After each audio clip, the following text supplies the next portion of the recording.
Heart and Soul, Chapters 5, 6, 7, and 8. Chapter 5 Reconstruction.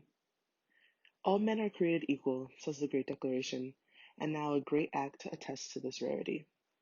Charles Sumner, U.S. Senator, Massachusetts.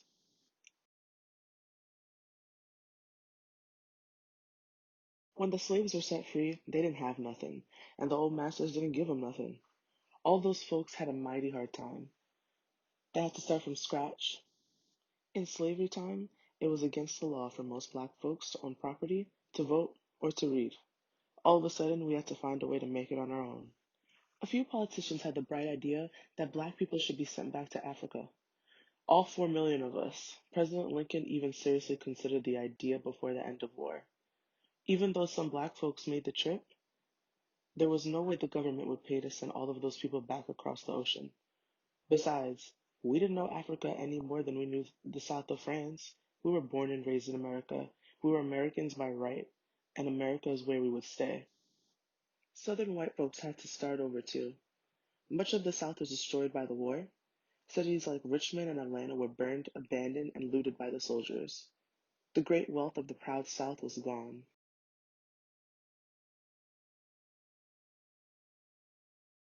To help Southerners and freed slaves get on their feet, the government planned to rebuild the South with a series of acts called Reconstruction. The Freedmen's Bureau, which oversaw Reconstruction efforts, gave a few former slaves each about 40 acres of deserted land to cultivate and live on. Problem was, no one told the freedmen that the land was already owned by someone else. When the true owners of the land came back after the war, President Johnson ordered the free slaves to give the land back.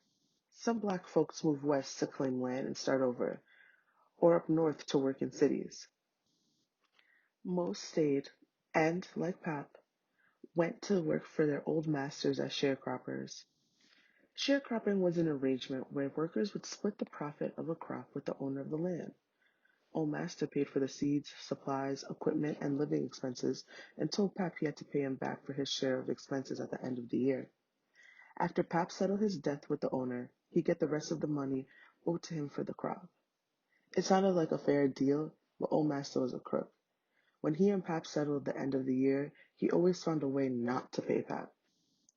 He subtracted the cost of the seed, food, housing, and such from when he owed Pap, patting it here and there, figuring and figuring until he ended up with Pap owing him. Even if he wanted to, Pap couldn't even say a word. The unwritten but well understood rule was never contradict a white person, no matter what. That was reason enough to find yourself strung up from a tree. The best Pop could do was to try and make it back the next year, but he never did. Honey, sharecropping was a sneaky way of keeping black folks in the field without having to pay them. It wasn't much different from slavery. With the end of slavery, millions of former slaves finally had the right to learn to read, write, and figure. The Freedmen's Bureau helped set up and oversee free public schools and colleges all around the South. Scores of Northern teachers flooded down to teach all the newly freed slaves and poor white folks who weren't able to go to school before the war. Black men also gained the right to vote, and with it they put some of their own folks in office. They even sent a few to the House of Representatives. These were very big steps, but our progress didn't come without a price. The time after the war was terrible for black folks. Even though we could vote and go to school, most of us were very poor and illiterate. To stop black folks from voting, Klansmen marched in the front of their homes wearing white sheets over their heads, shouting at the windows and burning homes to the ground, or worse, dragging black folks out of their homes to lynch them. The law didn't do a thing to stop it. Shoot, some of the men wearing the sheets were lawmen. It was their way of keeping us in our place, wherever that was supposed to be. They couldn't stand us trying to be equal to whites. They were convinced that they were somehow superior to black people. My grandmother used to call it the sickness. Whatever it was just plain mean, honey. Lord knows how those folks could fix their minds to do the things that they did to us back then. It's a miracle we made it through.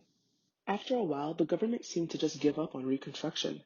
Federal troops were sent back home, and state governments wrote new laws called Jim Crow laws that divided everything by race. Restaurants, libraries, theaters, schools, markets, drinking fountains, you name it. There were now two Americas, one white and one black, and the South slowly fell backward into something that looked a lot like slavery. Sharecroppers were stuck in fields in debt to their landowners. Black people lived in fear of violence, and the vote was pushed out of reach with poll taxes, which people had to pay in order to vote, which were too high for most black folks. New laws like the grandfather clause said only black people whose grandfathers had voted in prior elections could vote, which obviously made it impossible for black folks to vote. The North had won the Civil War, but the South, it won Reconstruction.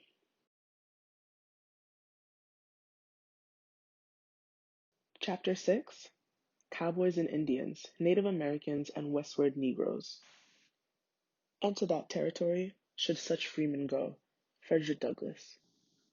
Black folks often talk about having a little Indian blood in the family, and it's hard to know if they were always being truthful. Maybe it makes them feel exotic or different from most black folks in some way, or maybe it makes them feel more American. Who knows, honey? But it certainly is true in my family. When my granddaddy took his freedom, he was a young man. After the war, he stationed out in Oklahoma in the 10th Cavalry, a unit of black soldiers the Army had assembled out west to build forts and lay telegraphic wire and keep peace among the locals and the Indian folk. They also built roads, protected stagecoaches and mail carriers, and mapped out uncharted western regions. The Choctaw Indians who fought against the black soldiers said their curly hair looked like the buffalo fur coats the soldiers wore and called them buffalo soldiers. It was in Oklahoma where he met and married my grandmother, a Seminole Indian we called Aunt Sarah. Aunt Sarah was very short, had smooth brown skin, and was about as chatty as an oak tree.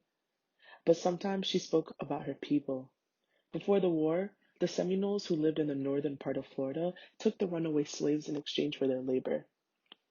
Black folks who lived with them became a part of the tribe, often intermarried and even become tribal leaders. The government and slave owners who lived close enough to the Florida border wanted to stop this kind of thing because it was a threat to slavery, putting ideas in the heads of slaves who were looking for a better way of life. In the 1830s and 40s, the government spent millions of dollars and lost thousands of soldiers fighting with the Seminoles trying to push them off their land.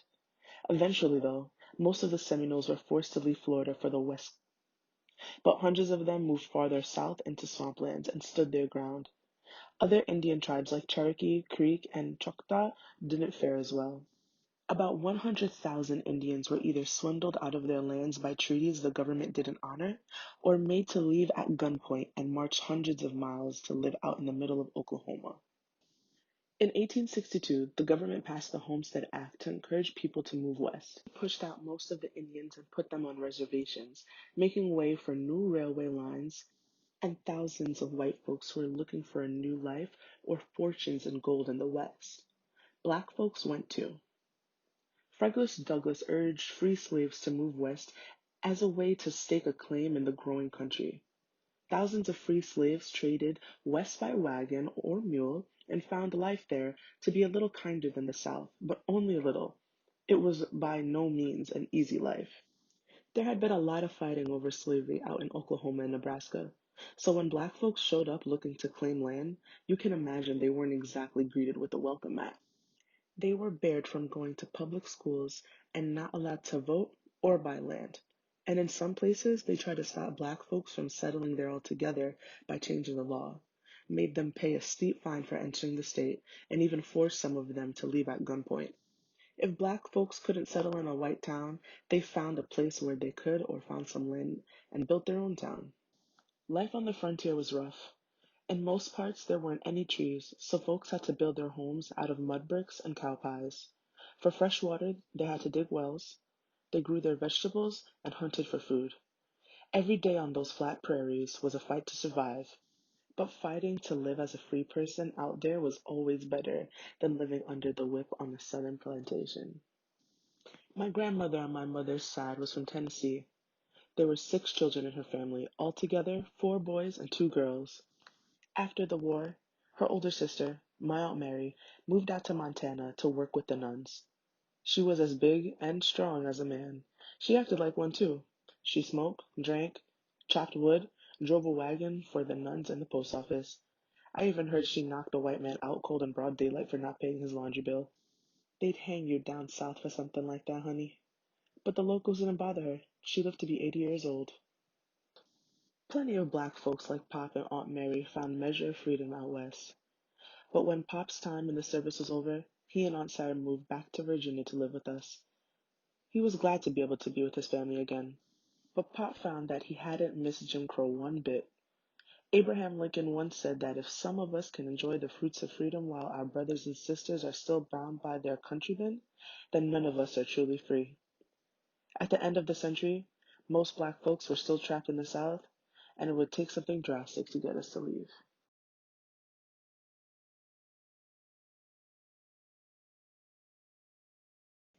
Chapter 7: Turn of the Century and the Great Migration. Freedom could make folks proud, but it didn't make them rich.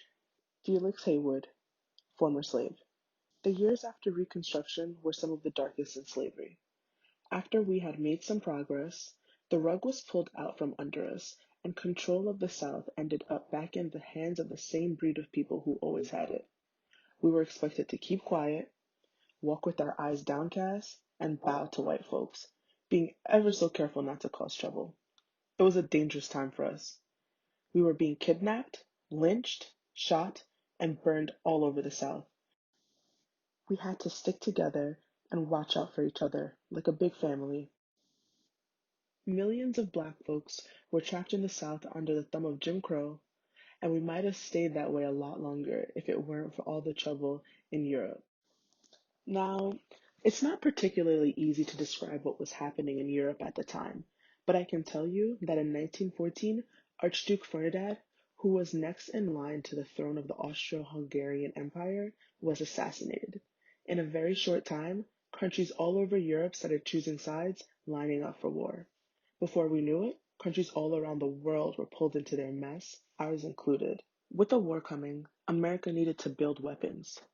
There were plenty of factories up north that, at the time, were filled with European immigrant workers. Women and black folks were generally not welcomed. But many more people were needed to build weapons for the coming war. But as fighting began in Europe, America stopped letting most of the immigrants into the country. With so many new factories, there weren't enough immigrants to take those jobs. So as a last resort, the factory owners gave the jobs to women and black folks. Word about the new jobs spread like wildfire. The Chicago Defender, a black newspaper that was passed around in churches and barbershops, invited all to come north. On railroad trains, porters bragged about how well black folks were doing up north. Family members who had already gone there wrote letters saying that they earned several times more than what they had on the farm, and that black folks could vote, go to good schools and fancy movie theaters, and dress like movie stars. It all sounded pretty fine, despite the trouble we had with white folks and the boll weevil beetle that was eating up the cotton and destroying farmers' crops. Most of us had grown to love the South and never seriously thought about leaving. The South was home. But, like hundreds of thousands of black folks who weighed the trouble of living there against the opportunities up north, we felt it was time to go. Now, leaving was easier said than done. White folks didn't exactly want us to go. After all, we worked their fields and paid their rents. If we all upped and left, they would have been in a real fix. So they tried their best to stop us. They banned northern black papers. Police officers harassed black folks at the train stations. Clerks ignored us when we tried to buy train tickets, and they even stopped the train service in some places altogether. But it didn't work, honey. No matter what they did, they couldn't stop us from leaving any more than they could stop the rain from falling. We had made up our minds. My family went by train like most black folks, but some drove, rode on horseback, or even a mule, or even walked. It took almost a full day to ride by train from Virginia to Chicago. We celebrated when we made it across the Mason-Dixie line and moved from the Jim Crow car to cars where white folks at. Some people even started praying and singing. We learned that Southern black folks were pouring into neighborhoods like Harlem and the South Side of Chicago, bringing Southern comforts like jazz and blues music and Southern cooking into the big cities. When we moved north, we had to change our way of doing things. In the South, we mostly depended on the owner of the land for what we needed: food, shelter, schools, and work. Everything was purchased on credit. But up north, we finally had it all to ourselves. It made us much more independent. In many ways, life was better for us. Pop, Daddy, Mother, and all the other grown folks in my family found plenty of work, and we felt we had a bit more freedom. But we also learned that Jim Crow had made the trip right along with us. There was only one part of town where we could find a place to live, and the best jobs were close to us. We also didn't know that we had walked right into the middle of what would be a huge fight. Owners of the factories were making more money than they could count, while everybody else made pennies on the dollar, working long hours in unsafe factories, and it made a lot of people angry. Workers formed labor unions and organized strikes on the railroads, in mills, coal mines, and shipping docks. Seemed like everybody was ready to strike. Everybody but black folks. When we tried it, the factory owners just ignored us. Only the porters made any headway some years later. The owners fought dirty too, honey. When white folks picketed, the owners knew black workers weren't allowed into many of the unions, so they brought them into the factories to break the strike. It made for some real problems between black and white folks up north, and for very dangerous times. There were race riots and lynchings all over the North and South because of it. Like most black folks, Booker T. Washington, our most popular leader in the 1900s, wanted equal treatment. He felt the best way to get it was for us to stop all the fussing and get to work. In the years after Reconstruction, he built the Tuskegee Institute into a grade school that taught black folks skills they could use to get ahead. Booker T thought we could gain respect by providing services to white folks and by showing that we could make our own money. White folks loved the idea, of course, but many black folks disagreed with him. The problem was bigger than money.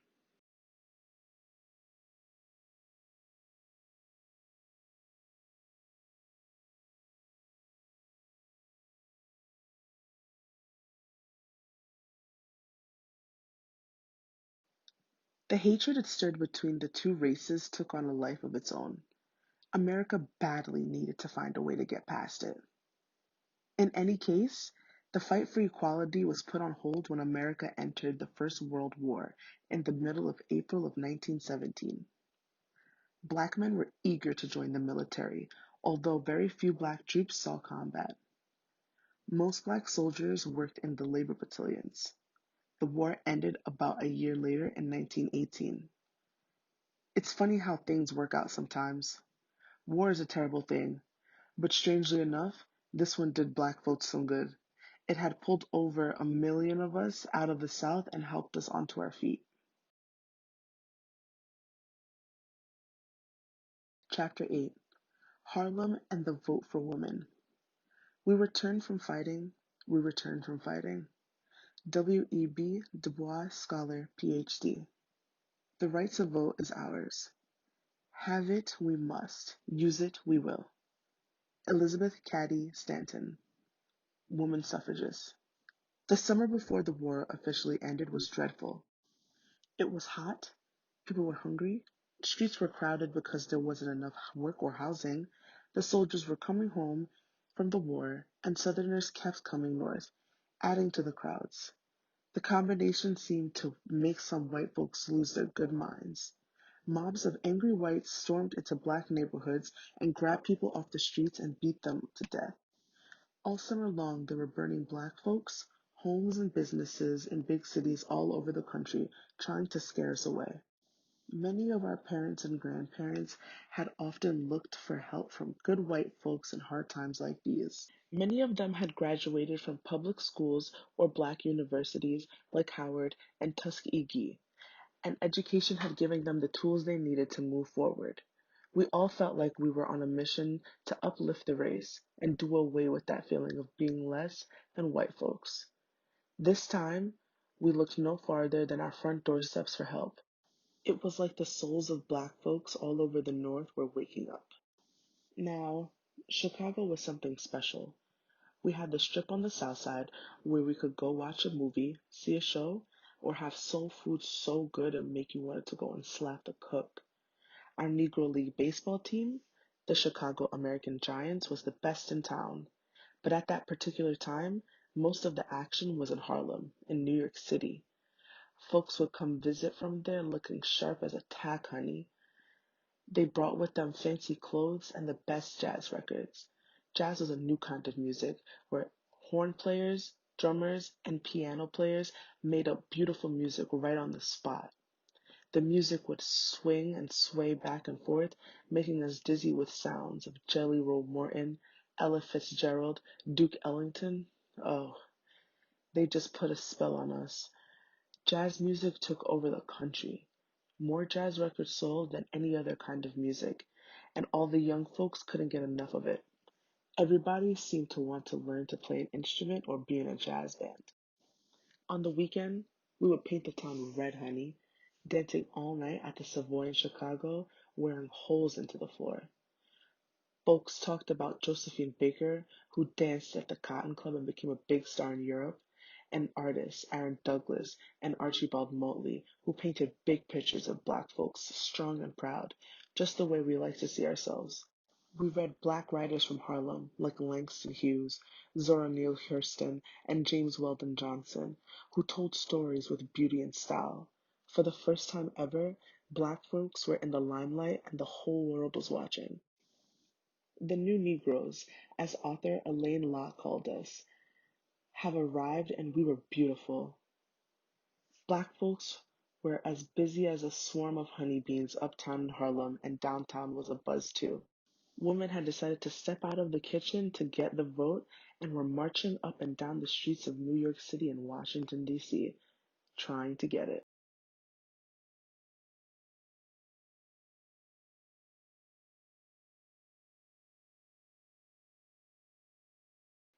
We were expected to marry, have children, keep house, and obey our husbands. In fact, at that time, women really weren't much more than property, barely a step above being a slave. We were not allowed to own property if we were married, not allowed to attend college, not allowed any respectable career outside of teaching or nursing, and, of course, we were not allowed to vote. It wasn't fair. Half of the people in America were women, and yet we weren't allowed a say about how the country was being run. It was very much a man's world, and we were tired of it. Women had been fighting to get the vote since before the Civil War. Over tea and biscuits at church rallies, old ladies and young women, black and white, wrote passionate letters to politicians and published articles in newspapers pleading their case for the vote. They even wrote a Declaration of Rights and sentiments that read, "We hold these truths to be self-evident, that all men and women are created equal." In the spring of 1912, women took to Washington, D.C. and New York City streets and marched for our right to vote. Black women, like Ida B. Wells, marched with them the following year, even though white women didn't want us there and made us march at the back. And the men, they tried their best to stop the march.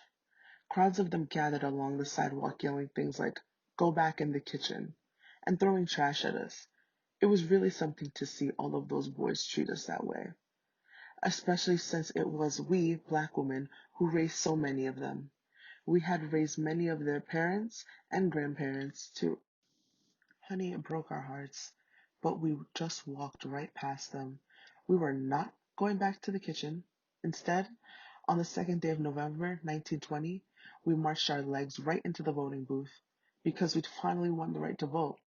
Well, it was really only Northern women who got the vote. The law allowed Southern women to vote, but the truth was that Southern men made it very hard for women to exercise the right at the polls.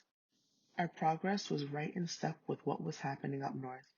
People were happy because they were working and making a little money, and there were plenty of new things to buy like automobiles and telephones.